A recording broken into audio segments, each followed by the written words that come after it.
Hi, friends. Welcome back to the Bare and Brutal podcast, the podcast where we bare our feelings and are brutally honest while highlighting stories of resilience and transforming pain into power. I'm your host, Michelle, and today's episode is actually our season 1 finale. I didn't actually mention that to our guest today, but it is our season finale. I can't believe we've made it to 20 episodes and trust that we've got a whole lot more in store for you in season 2.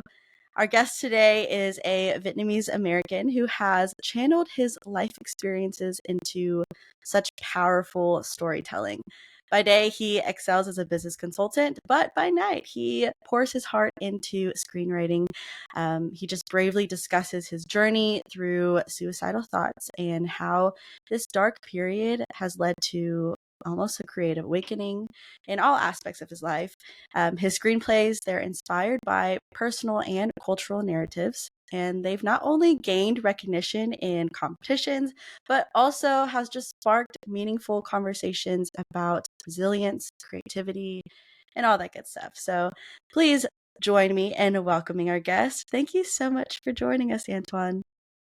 Thank you so much for having it. And by the way, thank you for doing this, right? So I listened to your first episode ever after you Yeah. reached out, and I was just like, man, it's game changing. And then the episodes that I've listened to since, it's a wonder to see so many people like willing to share, really to help other people. I think that's super cool. And thank you kind of like for facilitating all of that. Yeah, thank you.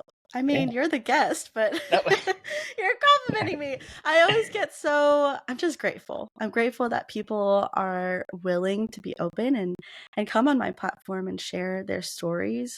Um, it's been completely unexpected. Like I didn't expect people to actually want to come on here and talk to me about their feelings. So yeah, I'm really appreciative, and I'll never stop expressing my gratitude for the guests in the audience. So, well, I know a bit about your background. Obviously, I did my research, and I would love it though if you could introduce yourself and just share a brief overview of what your current background is, whatever you'd like to impart on the audience right now. yeah, sure. I mean, you covered it pretty well. I am Anhtuan Do. I'm Vietnamese, born in the States in my family here, Hmm. and have spent my professional career in tech, right? So I started out in consulting, and then I went to a company that helped essentially grow, not in the leadership position, but we went from near bankruptcy to Fortune 500. Went Wow. and did some startups, and then now I run tech for an indoor vertical farming company, which is like super awesome, so exciting Yeah. and fun. Never did any kind of creative writing at all, right? Um, and so lived life with a very different kind of narrative. So you would hear that and think, man, this guy's got his act together. Hmm. But you already mentioned it. I first thought about suicide when I was 12, and lived like that for 30 years, right? It wasn't Yeah. until I turned 42 and some things happened where I almost did it. And luckily I didn't, right? You know, the universe conspired to Yeah. have the right kind of sets of circumstances that I didn't. And then I did an intense amount of therapy. I was just lucky enough to find the right therapist. It took a few tries, but I did find the Hmm. right one. And when it did, it just kind of like took off. And Yeah. then along the way somewhere, um, writing just started to spill out. And so that's kind of like where these stories, the first one was very therapeutic because it's about my parents' story. And the other Yeah. three are a little different. And if we have to, like, I don't know how exactly, I saw the questions, but I didn't look at them in detail. You're good. Um, it's just super interesting how the stories come. I say come more than anything else because I feel like Hmm. I transcribe it more than I am actually trying to think of it. Yeah. That's me. Well, thank you. Thank you for the highlights. You outlined your journey pretty well in your response there, and I want to take it back for the audience. You mentioned how your first thoughts of suicide came at the age of 12. I mean, that is super young. Mhm. What do you think triggered these feelings at such a young age? Well, there's, I think some of my introduction even talks about it a little bit, right? Like, I think an expectation, being the firstborn in the Mm-hmm. States. My parents are also very, very religious, very big in their church. So a lot of people knew them. And so, and then we grow up in an American society, which Yeah. is culturally very different. So I'm seeing what my friends have. I'm seeing what things are like at home. Also, at a very early age, disagreeing fundamentally with the religion. I have a very different relationship with. I see the beauty in it. I still have disagreements, so I'm not Mm-hmm. religious, but I am a very spiritual person Yeah. now. Um, and so I started to isolate myself, right? Like I started to, and I think all of us as humans do this to an extent where we have different sides of ourselves. Mm-hmm. But for me, I didn't feel like myself could be loved by my parents. And Mm-hmm. so I created a whole nother persona that was me with them. And then I did that at church with my friends who were probably the closest. And, I just was not a kid that fit in at school. Right. So, um, in junior high, I was the kid that sat at the end of the lunch table reading John Grisham books, right? Like by myself. I didn't have any sort of like, um, connection at school. I was always isolated. Uh, and so I know like point in time, I was already thinking about it. There's like a specific instance that I remember today, like viscerally, the first time I was going to do it. That's in Mm-hmm. the seventh grade, which is why I say 12. If I'm being honest, it's probably before then. Um, but like that like series of events, and it's just so rudimentary and so like, um, I mean, I'll share. I don't know if you want me to get that in depth We're with this. If here you for as deep as you'd like to go. So, okay, whatever you are comfortable sharing. okay. So I'll try and make it quick. I am long winded, so I will be one of the things. I love talking. I love telling stories. And I love listening to stories. So I already said I was an isolated kid Mm-hmm. already in junior high, with the exception of my next door neighbor. He was my age. We were like super, super close. He didn't go to my school. He went to a private school, Mm-hmm. and we were like the best friends. And then there was a kid across the street who like also played with, did go to my school, but he was like the cool kid, and he really liked my next door neighbor. And so when we were home outside of school, he would hang out with us. Mm-hmm. That was all great and fun. That was kind of where I had my outlet still. And then my best friend moves away, Mm-hmm. right? And so another family moves in. There's another kid. This is right at junior high, like sixth, seventh grade, moves in. Um, Clearly, like think about his path, like moving in to a new school from another state. Mm-hmm. He was more awkward than I was, right? And so he wanted to be friends with me. He did go to my school, and I did not want. I had this like, I think all of us do like this, you know.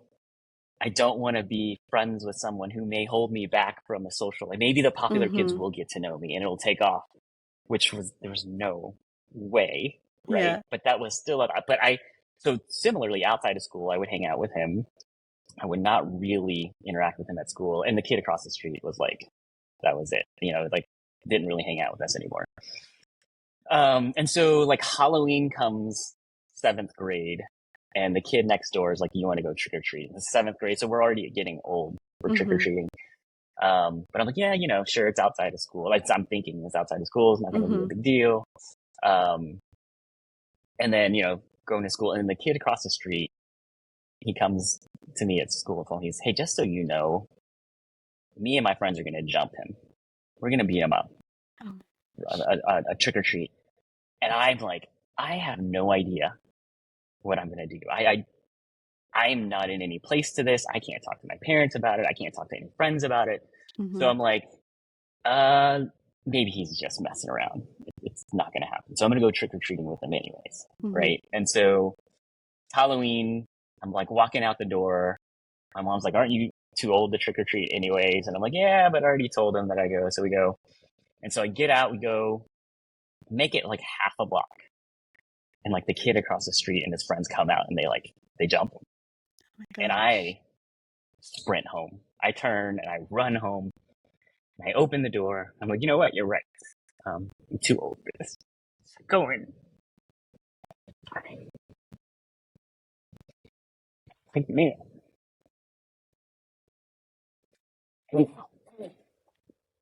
So school the next week happens, and see the kid, the next door neighbor. Mm-hmm. And I'm like, man, he looks okay. At least it wasn't like, he looks like he's fine. So I'm Yeah. like trying to rationalize it to myself. And he catches my eye and he looks at me.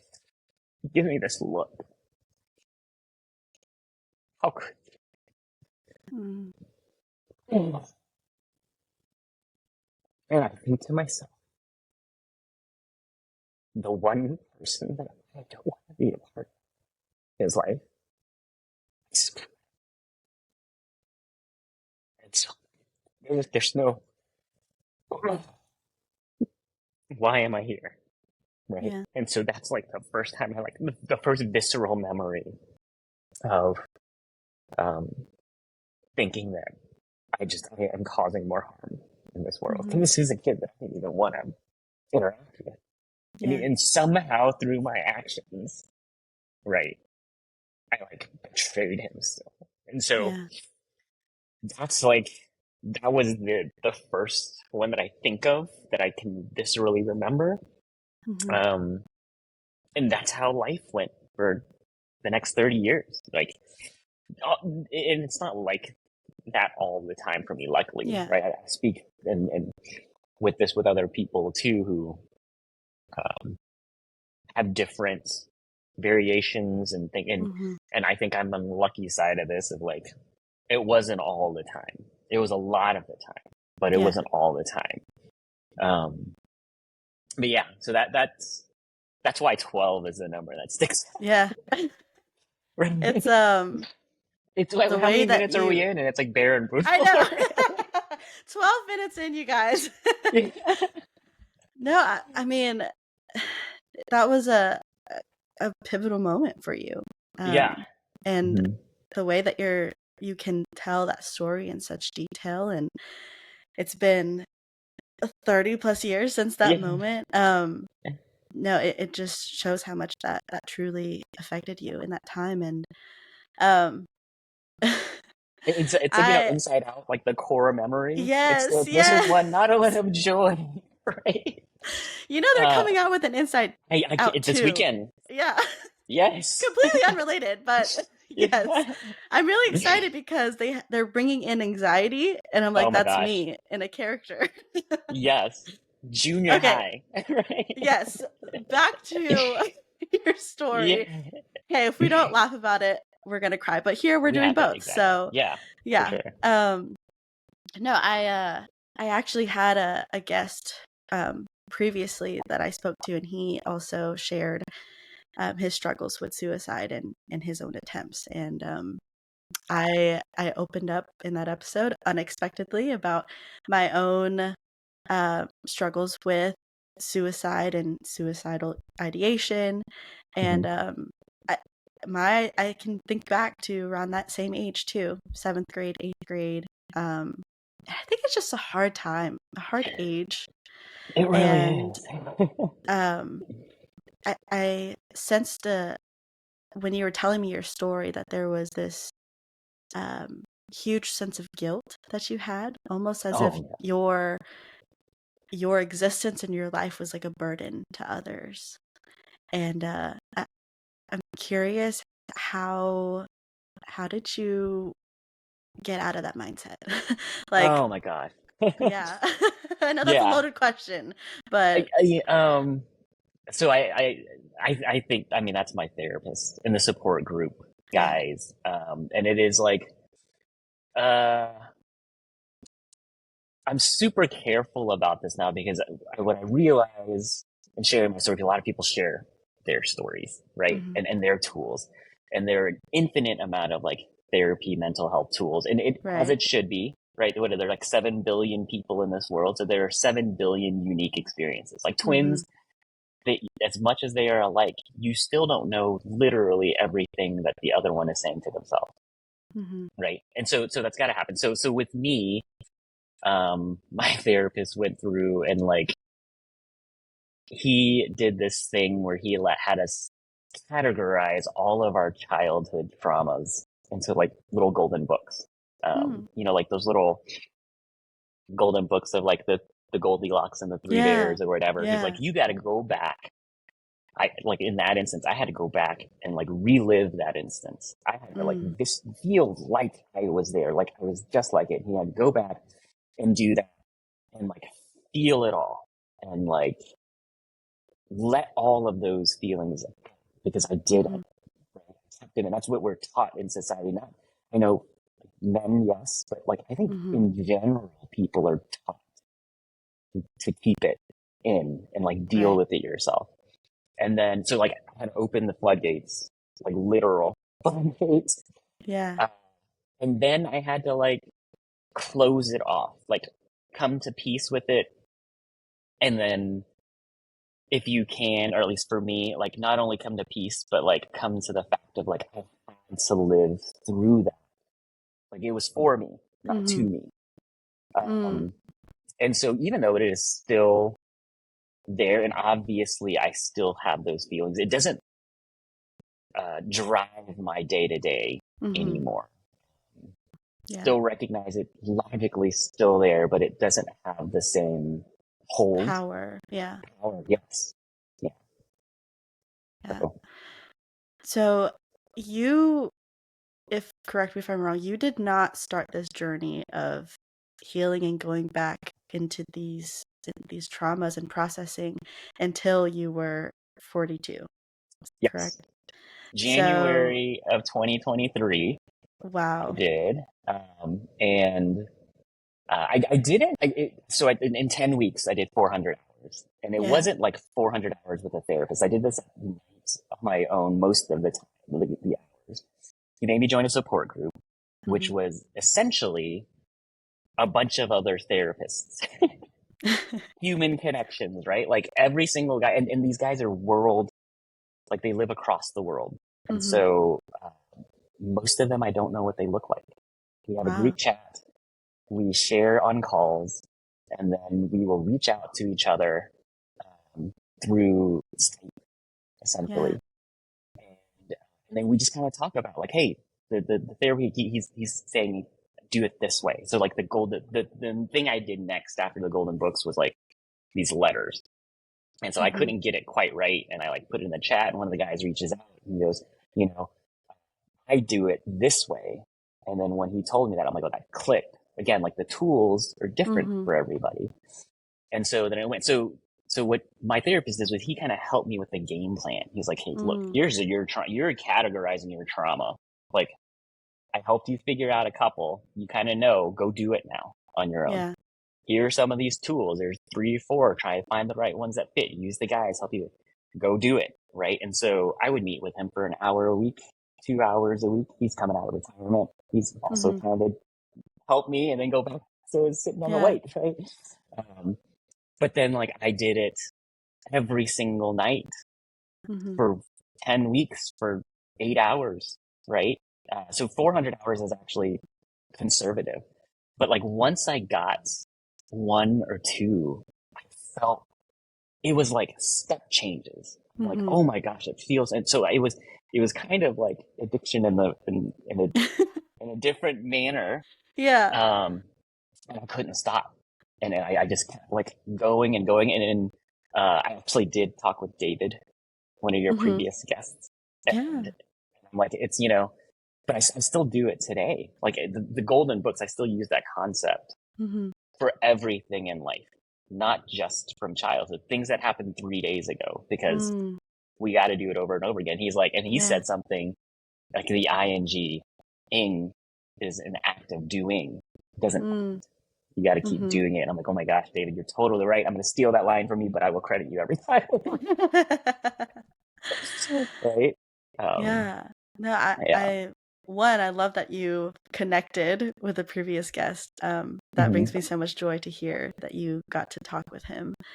And what you're saying about, this 400 weekly intensive therapy regimen that you threw yourself into. Oh my gosh, I am after like an hour session with my therapist, I'm like, that was a lot.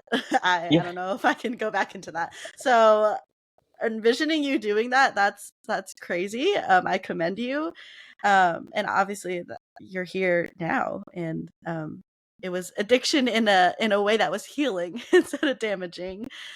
So before this though, I want yeah. you to I think walk us we're through kind of your lifetime where you didn't were there other times in your life where you attempted to get help, or considered it, or was it just um.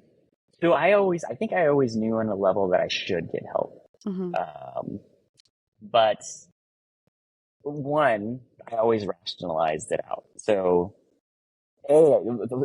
some of it is just like ignorant, not ignorance in like the bad way, but the not knowing. yeah, So I thought everybody in this world lived with suicidal thoughts. I thought that was a normal thing for every single person in the world. So I wasn't, that was not like a checklist box for mhm, needing help. And then when you would go to the doctor and they would ask you if you had, I was like, well, that they're asking a different question.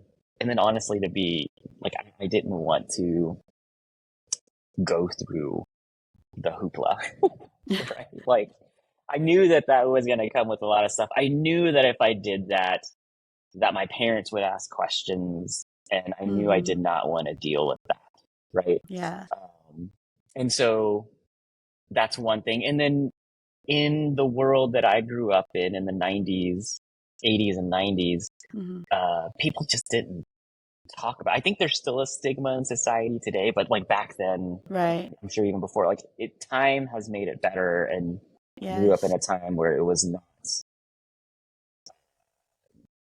felt like it was not accepted at all. And then mhm, later on, like Asian stereotypes of it, mm, or if stereotypes is the wrong word, but like, come on, like you're dealing like you didn't risk your life to do this, this, and this, right? Like right, that mhm, you're not dealing with anything real. So, yeah. it's that kind of stuff. Um, It's so I'm glad that you brought that up, because I was thinking about reflecting after our first initial meeting together, and I was like, wow, we're what, 20 something years apart in age, and we experience very similar experiences and struggles, growing up, being raised by immigrant parents. And that's crazy to me that it's generations are still feeling these same things, and this big sense of guilt, for our parents' sacrifices that they made. Um, yeah, I think I'd like if you could talk more about that experience for yourself. I mean, how is your relationship with your parents now that you've gone through this healing journey? And do you talk openly with them about mental health? Has there been any progress with that? that's a big question. So about this time last year, like I got into like the boundary setting, Mhm. right? Like, so it got pretty rough at that point in time. But and it was new to them. I Mhm. spent 42 years of my life just saying yes to whatever they wanted me to do and Right. lying about it most of the time. And now it was like, I am just going to be me and I'm going to live my truth, Mhm. knowing that they may not reciprocate, or maybe they would cut me out of their lives. Yeah. But I just couldn't deal with it anymore. And there were some long, weird times there and weird conversations. But now we're in a much better spot. I just accepted the relationship for what it can be, which is Mhm. everyone just doing their best. Um, Right. I know they love me. I love them. So like all of those. So now like the relationship is actually great. It's the greatest it's ever been. Mhm. They know that I have done therapy. Mhm. They don't know. They don't. They're probably the last two people in the world that I would ever talk about the suicidal stuff. Yeah. They're like the two people I feel like that would break from something like that. Yeah. Now, should they find out, that's okay too, but I'm Hmm. not going to go talk to them about Right, right. No, I understand that it. wholeheartedly. Yeah, yeah. Yeah, But I mean, we go. I actually talk to my mom multiple times a week now, yeah. just to see how she's doing, make sure she knows I'm okay. I live up here outside of New York, and she's still in Houston, so Hmm. we don't get to see each other regularly. And then I've learned a lot too about like just listening to how she grew up, right? Hmm. Like they didn't have any point in their lives until they got to the United States, and even then some. They didn't have any point in their lives where they were not living with the firm knowledge that they would be alive the next day. They grew up in Hmm. the Indochina War, and that finished, Yeah, and it went directly into the Vietnam War, right? So, like, you know, yeah. It was there's a just difference survival. in my level of empathy for what they went through. So I know that in your therapy, you described to me that first session that you had with your therapist where you did where your therapist asked you to go back into these memories, and you told me that in that session this very vivid first scene of your parents' story came to you. Can you describe that moment for me and how it inspired you to start writing about your parents' story? So, it wasn't the first session I had with my therapist. Okay. This was about, I started in January, right? Mm-hmm. And then it's March 1st. So, what is that? Like all of February, a couple of, so it's like 6 weeks. If you think the easiest way to think about it is the way I think about it is just equate 1 week to a year's worth, right? If you're Mm-hmm. doing 1 hour of therapy a week, right, I'm doing about a year's worth in a week because I'm doing so much. So I'm like in years 5 or 6. And so my therapist is the one that actually goes, you know what, you've forgiven. It seems like you've forgiven your parents. You've forgiven yourself. Mm-hmm. You can start to change your inner monologue, your inner narrative. He goes, I'm gonna bring in like a psyche. It's like a hypnosis, but it's Mm-hmm. not hypnosis because you're lucid. It's very similar to like theta healing that David Mm-hmm. does, Yeah. or like in schools of psychology itself, like EDMR, right? Like Mm-hmm. where you kind of like get out of this fully conscious ego state and into like a theta state. Very similar to that, and it's all focused on a couple. There are four like statements that I'm like focusing on, but the two that always stand out is I am valuable and I matter. That was like the first one, and then the Mm-hmm. second one that I always refer back to is that I am responsible for my own happiness, no one else's. Right? Like, so we do those two things. That's March 1st. Um, and I'm exhausted. And you mentioned this earlier. Every single day, like you're just physically, emotionally exhausted, Yes. because it's taxing on so many different levels. Um, and then, so March 2nd, I um, see the scene, and it's a Mm-hmm. fictional scene. It's a scene that doesn't happen in real life. My parents actually don't remember what happens, but it's my dad's last night with my mom and sister in Vietnam. So just for everyone who's the movie is called Reunion, or the script is called Reunion, and it's very loosely based on my parents' life. Mm-hmm. My mom and dad are married in 1970. My sister's born in 1970. I actually aged my sister up 10 years because you can't have a 3-year-old.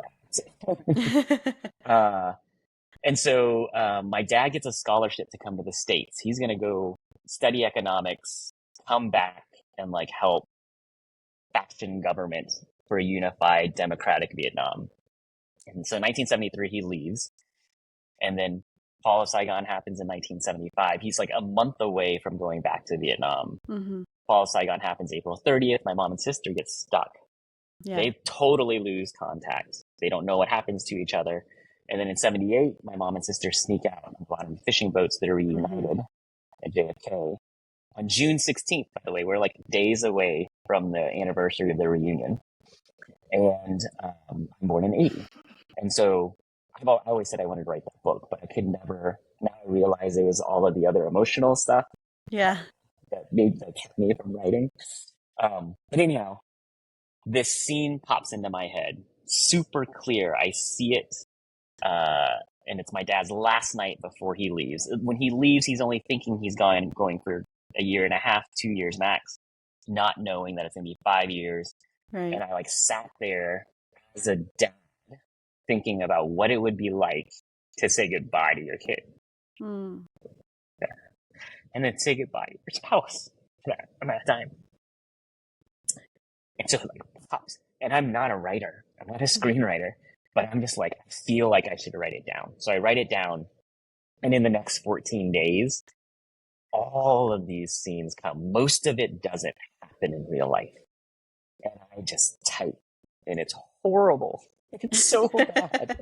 The screenplay, I send it out to a friend. She knows a guy who's in the horror industry, and he like writes like horror movie scripts, like very low level. And he like reads the first like 5 pages, and he's like, "This is literally the worst screenplay I've ever read. Like, this is horrible. You're never gonna get accepted to a competition."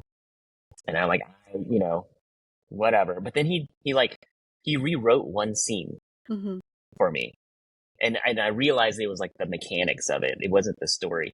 And so Mm-hmm. like I went and I like rewrote it, and I rewrote it, and I rewrote it, and now, like I said, it's placed in multiple I think it's like the count is like 17 competitions now, or 18 or something like that. Wow. And I don't know what happens here. I just know that I read it, I write it, I send it to every single person that is willing to read it, because I'm convinced. I don't know movie people. I'm intent, right? Yeah. But you've seen a movie. We talked about Inside Out, right? And Yeah. if you're willing to put in the time to read it, like, why not get the perspective of somebody who would watch it?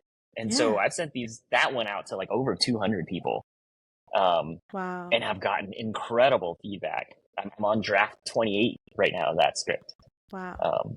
because it's fun. I meet great people, and then they tell me fun stories, and like, I don't know, Yeah. it's beautiful. It is. It's now given you an outlet for connection too with people, I'm sure. Yeah. Absolutely, yeah. So these screenplays, they're not really, you're not like intending to go out and write these things. Like they're coming to you. Like they're almost like visions, right? Yes. Yeah. So I was looking through some of your other stories and some of the themes. There was the reunion, the one you just described, love, 9/11, BLM. Can you help share some insights into how these stories came about? I mean, I know I listed like 4 of them, but maybe Yeah. walk me through your process on how these memories are coming to you, or these visions.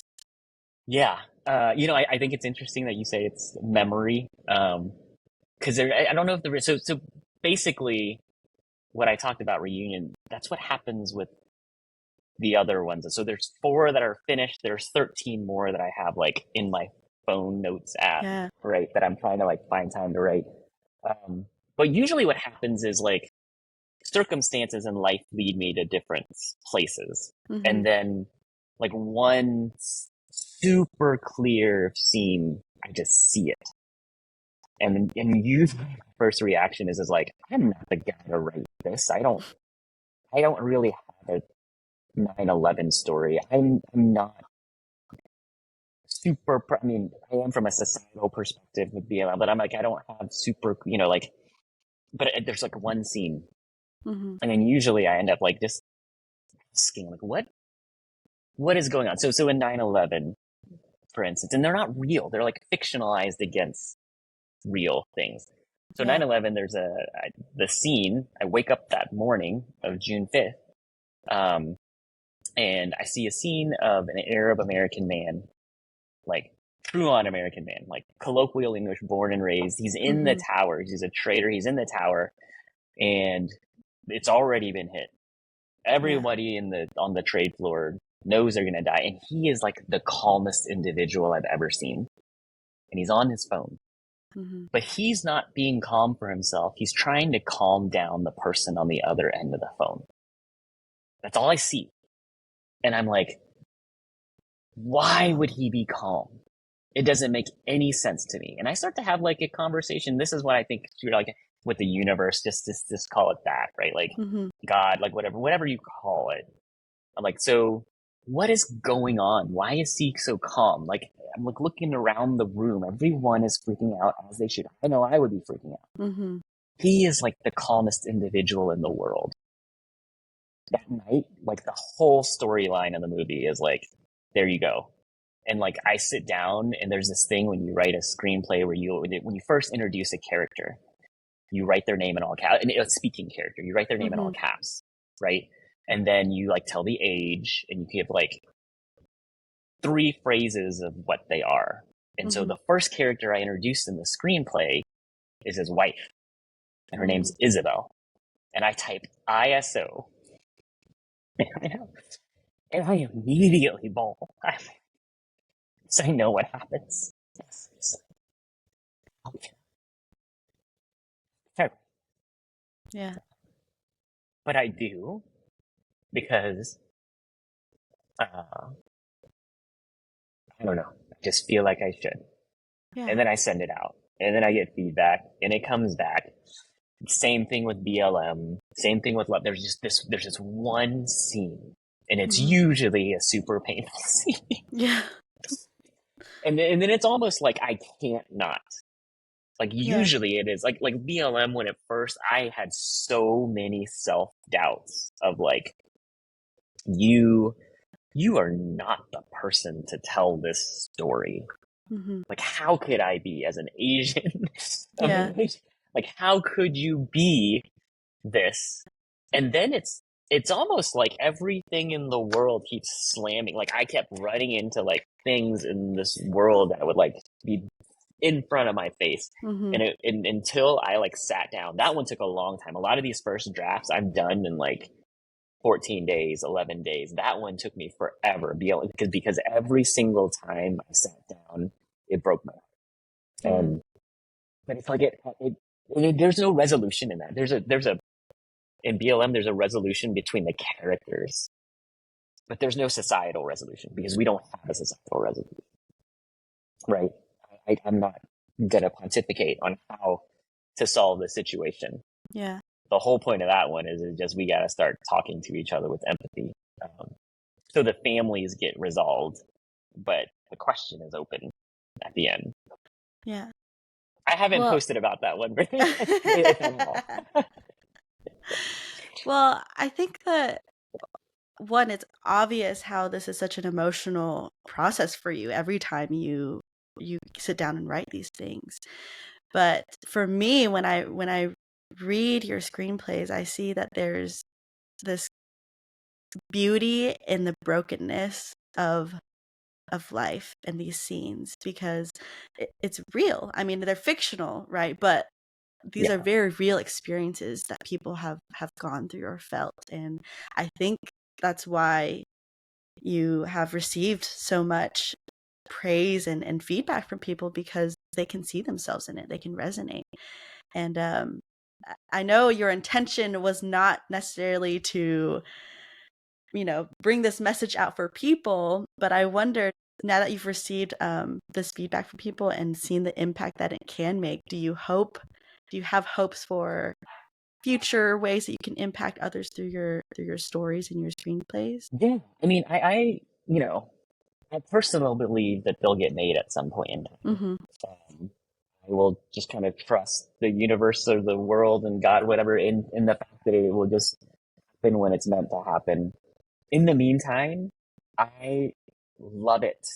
Like I said, I send these out, and BLM specifically, I send out to people on the far right and the far left Wow. politically, and so many beautiful conversations I've had.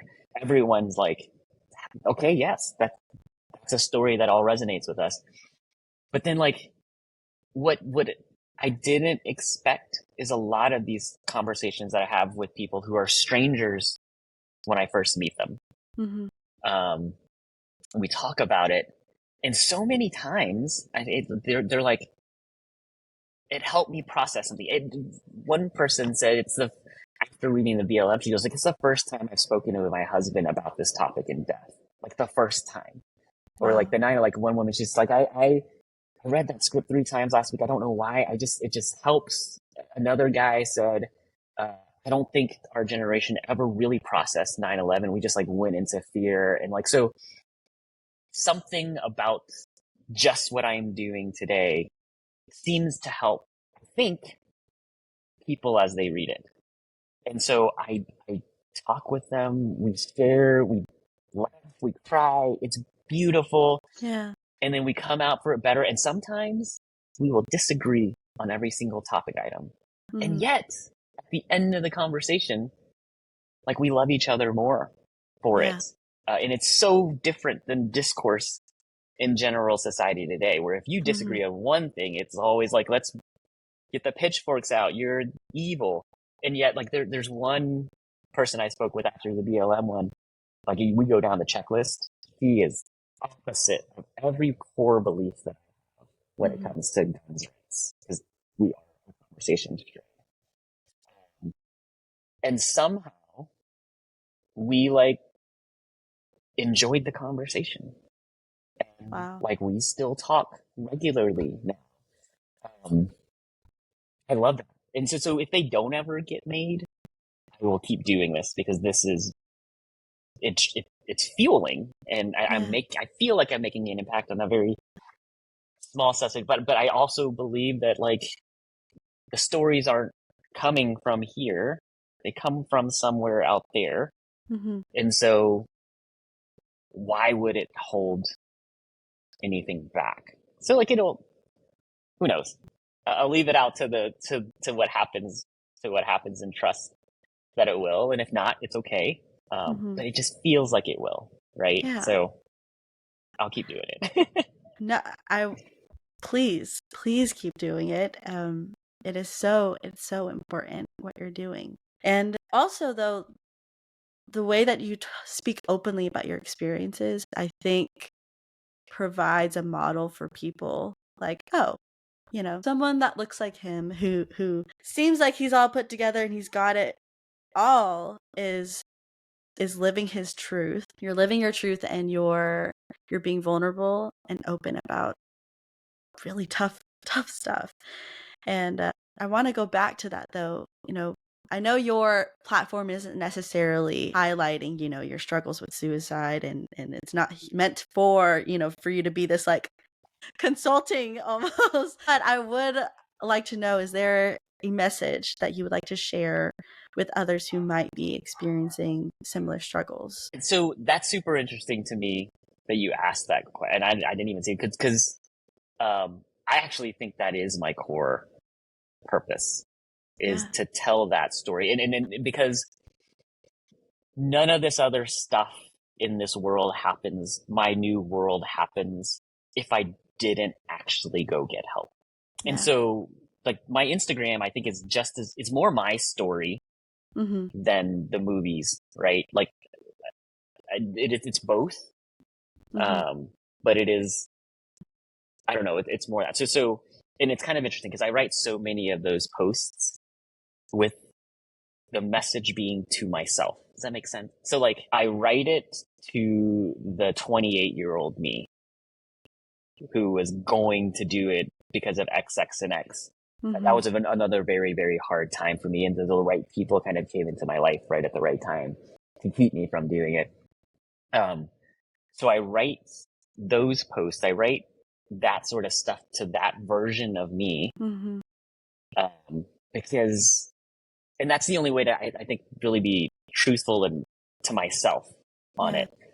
But what I find is like that version of me exists a multitude over amongst so many different people in the world, and so the thing, the 28-year-old me, and you actually talked about it earlier, was deathly afraid of getting help.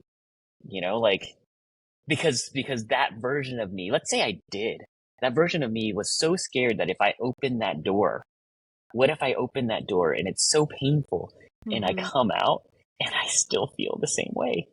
Yeah. Because if that was the case, it was all for nothing. So I write it so that those versions of me say, hey, look, it'll help. And if it Yeah. doesn't, another way to look at it is if it doesn't, then those tools that you learned, that you tried, that didn't work, are no longer tools that you have to consider anymore, right? Mhm.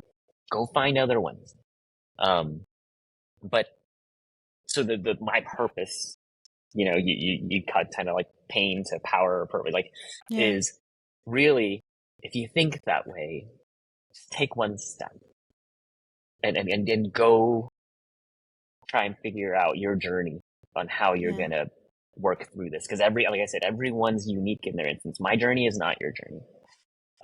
Yours is not mine.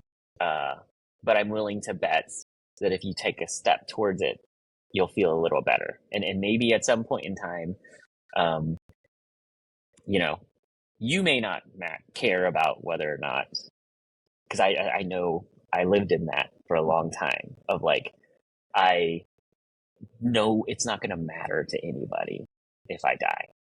Mm. It's not going to matter if I don't exist in this world. And so I truly believe in my heart, in my core, that everybody does. And so what I am trying to do is, let's say that that's the case. And if you just need to hear it, I may never meet you. I probably will never meet you, but you matter of existing in this world to me. Mhm. So maybe you just need to hear that now. And then as you work through it, it's going to matter to you. And so Yeah. it's really like, go take that step. Um, so I think it is actually what I meant to do here. I I am ooh, I'm getting emotional. Because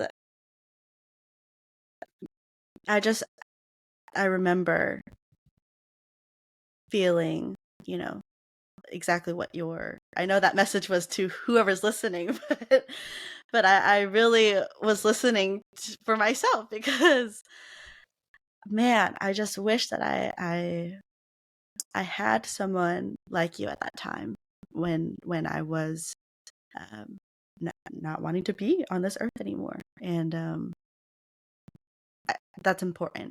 And I'm stumbling on my words because I'm just blown away that you have turned your pain into this purpose. And you're saying like, it might not matter later on, but it's going to matter for you now in this moment. That's powerful and that's needed. And the things that you've talked about thus far, where you've made these connections with people, I mean, in the grand scheme of things, okay, is it like a million people? No, but it's you're impacting people, and you've impacted me. So thank you for coming on here and sharing your journey and your story. um yeah, I'm 24. So I speak on my past as if it's way before, but like this is when I think about it, it was like maybe only like 4 or 5 years ago where um I wanted to take my life. And no one I don't really speak about this. Only a handful of people. I mean, I guess now people are gonna know because I'm talking about it now. But um, yeah, I think I resonate with that feeling you spoke on earlier when you were 28. You're like, yeah, if I open up this box, like I'm gonna get swallowed up by it. Like it's never, Yeah.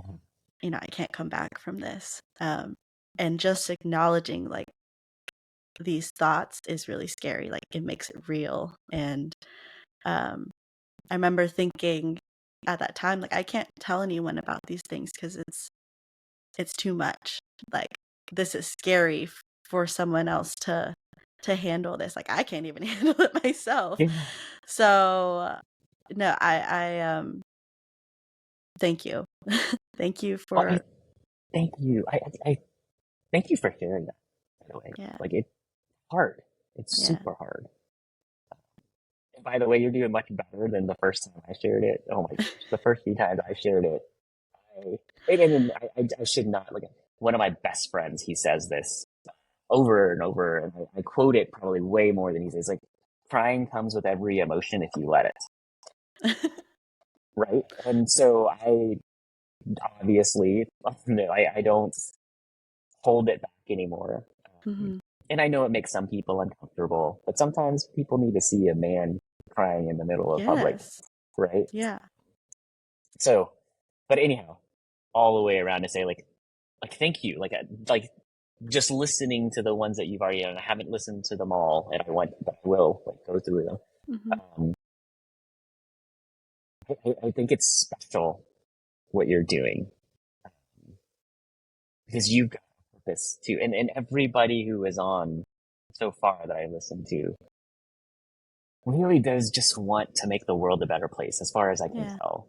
And they feel like the way they can do it is to share their own pain and past. Because Hmm. why have somebody else live through that if they don't have to?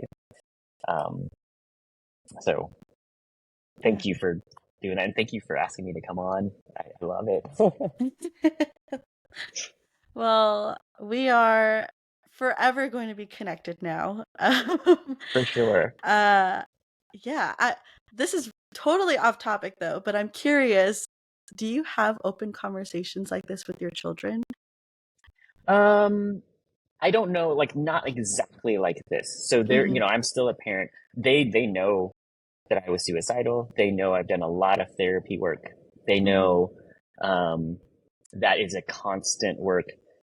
Much like the rest of the world, I'm probably never going to share with them the childhood that I had, the details Yeah. that I had. They don't need to think about that with Hmm. they also don't need to, I don't think it's going to do them very much good to like live through what I lived through with Yeah. like the thoughts. I think it's important that they know.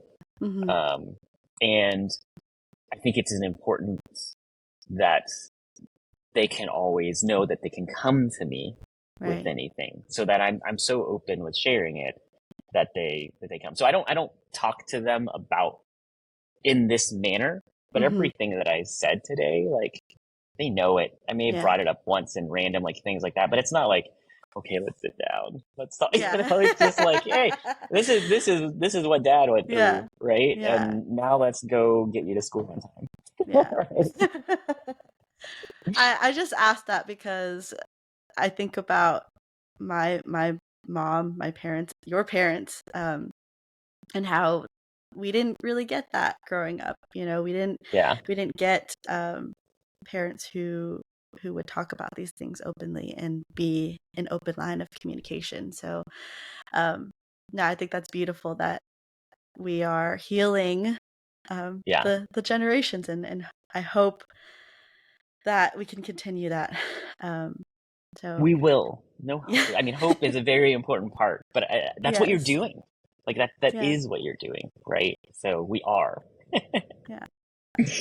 Well, Antoine, I believe we'll start wrapping it up here now. But before we go, can you please tell the audience where they can connect with you and learn more about your work, and yeah, where they can just find you to follow your content? Yeah. So all I really have is the Instagram right now, Yeah. Antoine.42. Although a close friend of mine, we're actually talking about doing a podcast. So, Very but cool. a very Yes. different kind of, it's we're toying around with like the Asian American experience in American Yeah. society. Um, she's Indian, she's South Asian, so Hmm. both perspectives. Yes. Maybe you can come on ours. Yeah. That's so exciting. I love Yeah, that. yeah, Well, thank you again for coming on the show today. Again, I'm just beyond grateful that you chose this platform to share your story and allow me and the listeners to bear witness to your pain and now your purpose. Um, I just want to affirm that again, you are doing incredibly important work through your writing and just being so open to sharing your story and offering refuge to those who are struggling. So Thank you again. This whole episode, literally half of it was just us thanking each other. Yeah, yeah, right. And you know what? That's beautiful. That's what the world needs. So, Yeah. Well, yeah. those of you listening, if you'd like to stay connected with Anhtuan, follow along with his content and read all of his works in detail, please go show him some love. You can find all of his socials and links in the show notes. Thank you again, Anhtuan, and thanks everyone for listening. As always, I will talk to you soon. Bye.